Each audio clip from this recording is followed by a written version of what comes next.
சூரபதுமனுடைய காட்டுக்கு சென்ற வீரபாகத்தேவர் சொன்ன அறிவுரைகளை ஏற்க மறுக்கின்றார் சூரபதுமன். எனவே போர் முடிகின்றது. இதனை முருகப்பெருமானிடத்திலே வந்து சொல்லுகின்றார் வீரபாகத்தேவர்.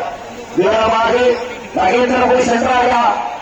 அங்கே சூரபதுமனுக்கு நம்முடைய கருத்துக்களை எடுத்துச் சொன்னாயா? என்ன சொன்னான் என்று கேட்கின்றார் முருகப்பெருமான். முருகப்பெருமானே, நன்மையை எடுத்துச் சொன்னேன் சூரபதுமனுக்கு.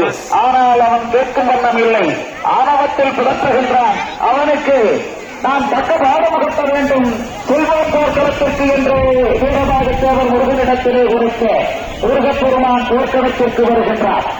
இப்பொழுது முதலாவதாக வீர மகேந்திரபுரிக்கு முன்பாக பத்மாசுரனுடைய தம்பி கஜமுகாசுரன் ஆட்சி செய்கின்ற கிரௌஞ்சமலை.